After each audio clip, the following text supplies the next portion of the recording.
சிவபுராணம். தாரகாசுரன் மகன்களின் கடுந்தவம். உலகிற்கு பல துன்பங்களை இழைத்து வந்த தாரகாசுரனை கொன்று வெற்றி கொண்ட குமரனோடு தேவர்கள் மற்றும் முனிவர்கள் கைலாயம் சென்றனர். முருகனை அழித்து அவர்களின் துயரங்களை துடைத்த எம்பெருமானான சிவபெருமானையும் தாயான பார்வதி தேவியையும் பலவாறு துதித்து வணங்கினார்கள். எம்பெருமானான சிவபெருமானும் பார்வதி தேவியும் தான் ஈன்ற மகனால் உலகம் நன்மையுற்றதைக் கண்டு தேவர்கள் மற்றும் முனிவர்களின் வாழ்த்துக்களால் மனம் மகிழ்ந்தது மட்டுமன்றி அவர்களுக்கு ஆசியும் வழங்கினர். தேவர்களும் முனிவர்களும் எம்பெருமானின் ஆசிர்வாதத்தை பெற்று மன மகிழ்ச்சியோடும் எவ்விதமான குறையுமின்றி தங்களது பணிகளை செய்ய தொடங்கினர். தாரகாசுரன் மடிந்ததும் தேவர்களின் அரசனான இந்திரன் மீண்டும் தனது தேவேந்திரன் பதவியை அடைந்தது எண்ணி தேவலோகத்தில் அனைத்து தேவர்களும் மகிழ்ச்சியில் இருந்தனர். ஆனால் இவர்களது மகிழ்ச்சி வெகுகாலம் நிலைக்கவில்லை.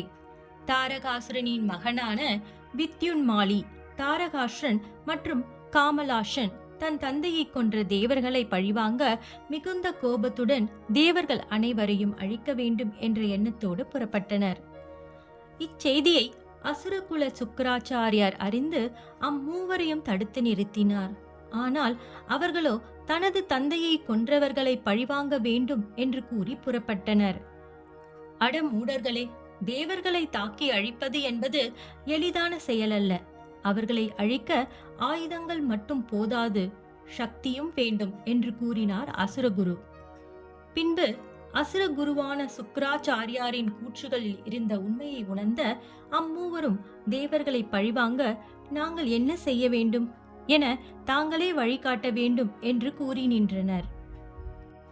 அசுரகுருவான சுக்கராச்சாரியாரின் ஆலோசனையின்படி இந்த பிரபஞ்சத்தின் படைப்பு கடவுளான பிரம்மதேவரை நோக்கி தவம் புரிய தாரகாசுரனின் மகன்கள் சென்றனர். அம்மூவரும் படைப்பு கடவுளான பிரம்மாவை நோக்கி கடுந்தவம் செய்தனர். ஒற்றைக்காலில் நின்று இரு கைகளையும் வான் நோக்கி உயர்த்தி பிரம்மதேவரை எண்ணி தங்களது உடலை பல வகைகளில் வருத்தி கணக்கற்ற வருடங்களுக்கு உணவு ஏதும் உண்ணாமல் தவம் செய்தனர்.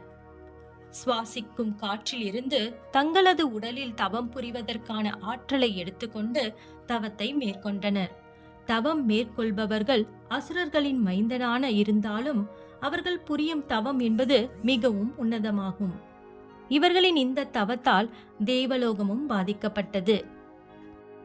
மேற்கொண்டு இவர்கள் தவம் செய்து வந்தால் இந்த பிரபஞ்சமானது அக்னியால் அழிய தொடங்கிவிடும் என்பதை உணர்ந்த பிரம்மதேவர் அவர்களுக்கு காட்சியளித்தார்.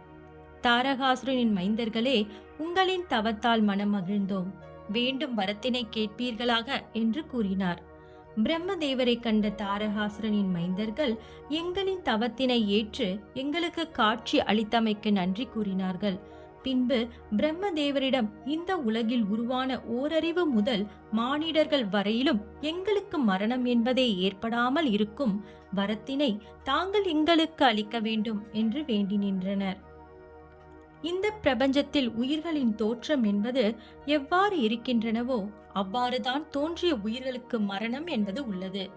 மரணம் இல்லாத எந்த ஒரு ஜீவனும் இந்த பிரபஞ்சத்தில் தோற்றுவிக்கப்படுவது இல்லை. எனவே மரணம் என்பதை எவராலும் எப்பொழுதும் யாராலும் தடுக்க முடியாது. இதை விடுத்து வேறு வரத்தினை கேளுங்கள் என்று படைப்பின் கடவுளான பிரம்மதேவர் கூறினார். ஓம் நம சிவாய.